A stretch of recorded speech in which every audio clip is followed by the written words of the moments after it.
Identity identity అని ఒక మలయాళ dubbing cinema జీ5లో stream అవుతుంది తెలుగులో. మన జనవరి 31 శుక్రవారం నుంచి స్ట్రీమ్ అవుతుంది. అంటే ఇది ఒరిజినల్గా మలయాళంలో థియేటర్లో రిలీజ్ అయింది జనవరి 2న. ఈ సంవత్సరం రిలీజ్ అయిన మొదటి మలయాళ సినిమా. అప్పుడే అనుకున్నా ఎందుకో మనకు తెలుగులో డబ్ చేయలేదు ఈ సినిమా అప్పుడు అనుకున్నా. ఎందుకంటే దీంట్లో హీరో వచ్చి టొవినో థామస్, మనకు బాగా తెలుసు. త్రిష ఉంది, త్రిష నాకు తెలిసి మొదటి మలయాళ సినిమా అనుకుంటా. ఆ తర్వాత రాహుల్ వినయ్ ఏదో ఉంది, వినయ్ రాయ్ మన హనుమాన్లో విలన్గా చేసి అతను ఉన్నాడు. ముగ్గురు plus music by Jakes Bejoy. ఇలా ఇంత ఉంది, మరి ఎందుకు డబ్ చేయలేదా, వస్తుందేమో త్వరలో అనుకున్నాను. కానీ డైరెక్ట్ ఇంకా ఓటీటీకి వచ్చింది. అంటే మలయాళంలో కూడా ఆడలేదు ఈ సినిమా. బట్ నేను ట్రైలర్ అవి చూసినప్పుడు, మలయాళం ట్రైలర్ చూసినప్పుడు నాకు చాలా బాగా నచ్చింది. అది సేమ్ హాలీవుడ్ టైప్లో యాక్షన్ అది పెట్టుకున్నారు అనుకున్నాను. సినిమా సరేలే ఓటీటీలో వచ్చింది చూసేద్దామని చూస్తే స్టార్టింగ్లో అంటే ఈ సినిమా డైరెక్టర్లు వచ్చి ఇంతకుముందు టొవినో థామస్తో ఫోరెన్సిక్ అనే సినిమా తీశారు. అప్పుడు ఫోరెన్సిక్తోనే బాగా పాపులర్ అయ్యాడు టొవినో థామస్, మన తెలుగులో ఎస్పెషల్లీ ఆహాలో ఉంటుంది అది. సో ఆ డైరెక్టర్లతో రెండో సినిమా టొవినో థామస్ సినిమాకి పెంచుకుంటూ వెళ్ళాడు తన రేంజ్. అదేది మన సూపర్ హీరో సినిమా ఒకటి మిన్నల్ మురళితో కానీ, తర్వాత 2018 థియేటర్ రిలీజ్లో కానీ మనకు తెలుగులో రీసెంట్గా ఏఆర్ఎం కూడా, అంటే మనకు తెలుగులో ఆడలేదు కానీ మలయాళం మంచి హిట్. అక్కడ స్పాన్ పెంచుకుంటూ వెళ్తున్నాడు. ప్లస్ త్రిష మనకు తెలుసు, మనం పొన్నియిన్ సెల్వన్లో చూసాము, రీసెంట్గా లియోలో చూసాము, గోట్లో ఐటమ్ సాంగ్ చూసాము, ఇప్పుడు విశ్వంబరలో వస్తుంది. సో త్రిష కూడా ఉంది. ఇంకేం బాగుంటుంది కదా అనుకుని చూస్తే ఐడెంటిటీ. అందులో ట్రైలర్లో నేను మందిరా బేడిని కూడా చాలా రోజుల తర్వాత చూశాను. మందిరా బేడి అంటే మనకు ఎప్పటి నుంచో క్రష్. టీవీలో శాంతి సీరియల్ నుంచి రీసెంట్గా అదే అప్పుడెప్పుడో చింబు సినిమాలో మన్మధుడు నుంచి తమిళ్లో చేస్తుంది అప్పుడప్పుడు గడప. సో ఇంతమంది ఉన్నారు కదా అని చూస్తే ఐడెంటిటీ స్టార్టింగ్లో చూస్తేనేమో అంటే ఏదో ఒక మర్డర్ జరిగినట్టు చూపిస్తారు మనకు. ఏదో ఒక క్రిమినల్ అమ్మాయిల్ని ఏడిపిస్తూ క్రిమినల్ని చంపినట్టు చూపిస్తారు ఒక కథ. దానికంటే ముందు మన హీరో చిన్నప్పుడు స్టోరీ లాంటిది ఏదో పెట్టుకున్నారు, ఏదో డిజార్డర్ ఉన్నట్టు పెట్టుకున్నారు. ఆ తర్వాత త్రిష స్టోరీ ఒకటి పెట్టుకున్నారు. ఇలా 3 స్టోరీలు కలిపారు.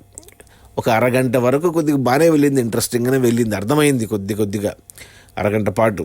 అరగంట తర్వాత ఏమంటారు, త్రిషాది ఫ్లాష్ బ్యాక్, హీరోది ఫ్లాష్ బ్యాక్ లాంటివన్నీ కలిపి ఒక గంట వరకు కొంచెం, అంటే మనకు ఒక అరగంట తర్వాత మనకు అర్థమైంది ఎవరు చంపారని మనకు తెలిసిపోతుంది, హీరోకి తెలిసిపోతుంది. అక్కడ సినిమాలో ఉన్న పోలీసులకు కానీ త్రిషకు కానీ తెలీదు. త్రిషకు కూడా ఏదో డిజార్డర్ పెట్టుకున్నారు. సరే మనకు తెలిసింది కదా అనుకున్నాం. ఆ అరగంట తర్వాత సినిమా అయిపోయింది. యాక్చువల్ చెప్పాలంటే ఒక గంటలో సినిమా అయిపోయింది. ఎందుకంటే మనకు అరగంటకే తెలిసిపోయింది ఎవరు విలన్ అనేసి, ఎవరు చంపారు అనేసి. విలన్ అనే కంటే అరగంట తర్వాత అందరికీ తెలిసిపోతుంది, పోలీసులకి అందరికీ. అక్కడికి అయిపోవాలి గంట తర్వాత సినిమా. అంతవరకు పర్లేదు, బాగానే ఉంది అనిపించింది. ఆ గంట చూస్తుంది అసలు ఈ క్యారెక్టర్కి టొవినో థామస్ ఎందుకు ఒప్పుకున్నాడు, అసలు త్రిష ఎందుకు ఒప్పుకోనింది, ఏముందని ఒప్పుకున్నారు. గంట చూశాక అనిపించింది నాకు, టొవినో థామస్ ఇవన్నీ అప్కమింగ్ హీరోస్ చేయాల్సిన క్యారెక్టర్లు ఇప్పుడు ఎందుకు చేశాడు అనేసి అనిపించింది గంట చూశాక. అప్పుడు ఇంటర్వెల్కి లీడ్ వదిలేరు. అంటే ఇక అసలు కథ ఇది కాదు, వేరే ఉంది అన్నట్టు చూపించారు. మందిరా బేడి క్యారెక్టరు, విలన్ క్యారెక్టరు ఇలా. సరేలే గంట బాగా అయిపోయింది. ఇంకా గంట బాగుంది సినిమా అని కొంచెం చూస్తే ఇంకా గంట సేపు మాత్రం టార్చర్ పెట్టి వదిలాడు ఐడెంటిటీ. అసలు సినిమా ఒక్క పట్టాన అర్థం కాదు. సెకండ్ హాఫ్ అయితే ఎటు నుంచి ఎటు వెళ్తుందో అర్థమే కాలేదు. అసలు అర్థం లేని సినిమా సెకండ్ హాఫ్ అయితే. గంట పాటు టార్చర్ పెట్టాడు.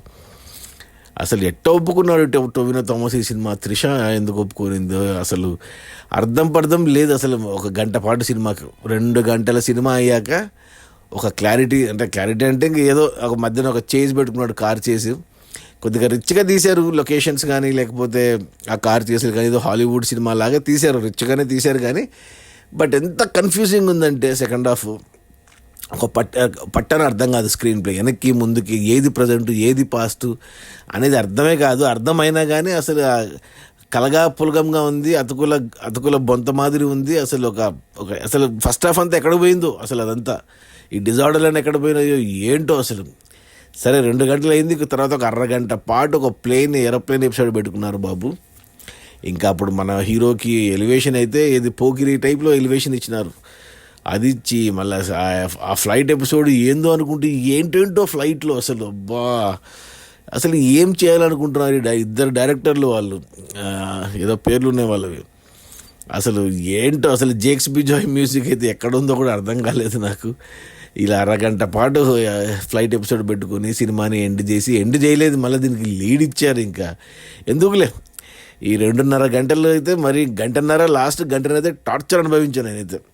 అసలు ఈ రోజుల్లో ఇలాంటి సినిమాలు ఎలా తీశారు? ఒక రిచ్గా తీసి, rich photography, rich costumes, rich locations, రిచ్గా ఏరోప్లేన్స్లో, రిచ్ కార్లు ఇలా చూపిస్తే అసలు కథ ఏది? అసలు ఏంటి? అసలు ఏం జరుగుతుంది అక్కడ? అక్కడ జరుగుతున్నది మనకు అర్థమైతే ఏమన్నా ఫీల్ అవుతాం. అసలు అది అర్థమే కాకపోతే ఇంకేం చెప్తాం. అట్లీస్ట్ మొదటి గంటన్నా ఒక పద్ధతి పాడు అనేది ఏడ్చింది మొదటి గంటలో. తర్వాత గంటన్నర మాత్రం దారుణంగా ఉంది. అందుకే ఈ సినిమా దారుణంగా ఫెయిల్ అయింది. మనకు మలయాళంలో కూడా ఎవరు చూడలేదు ఈ సినిమాని, ఇంకా ఓటీటీలో కూడా ఎవరు చూస్తారబ్బా. ఏదో తెలుగు డబ్బింగ్ ఉంది, ప్లస్ నాకు టివెనో థామస్ తెలుసు, త్రిష తెలుసు, జేక్స్ బిజాయ్ మ్యూజిక్, అన్ని సినిమాలు చూస్తాను కాబట్టి చూశాను. అదే పని క్యూరియాసిటీగా. మందిరా బేడి అసలు ఎందుకు ఉందో అసలు అర్థమే. 1-2 సీన్లు ఉంది. ఆ 1-2 సీన్లు కూడా ఆమెకు బిగిని వేయించారు. అనవసరం చెప్తుండలే, వీళ్ళంతా ఏదో హాలీవుడ్ సినిమాలు చూసి డైరెక్టర్లు ఆ రేంజ్లో తీయాలని ఫిక్స్ అయ్యి ఏదో తీశారు అంతే. అర్థం లేదు అంతే. అది ఐడెంటిటీ నాకైతే అస్సలు నచ్చలేదు. బోరింగ్ అని పక్కన పెడితే అర్థం లేదు ఈ ఐడెంటిటీకి. సో నా రేటింగ్ వచ్చి 1/5. నేనైతే రికమెండ్ చేయను ఎవరికి చూడమని. లేదు నాలాగే మీకు టొవినో థామస్ అన్ని సినిమాలు చూస్తాము, త్రిష ఉంది చూస్తాము, జేక్స్ బిజాయ్ మ్యూజిక్ కోసం చూస్తాము, వినయ్ రాయ్ కోసం చూస్తాను, మందిరా బేడి కోసం చూస్తానంటే ఇంకా మీ ఇష్టం. జీ5లో ఉంది, తెలుగు డబ్బింగ్ బాగుంది. కానీ సినిమా అయితే అస్సలు బాగాలేదు, నాకైతే అస్సలు నచ్చలేదు. నా రేటింగ్ 1/5. Okay, bye.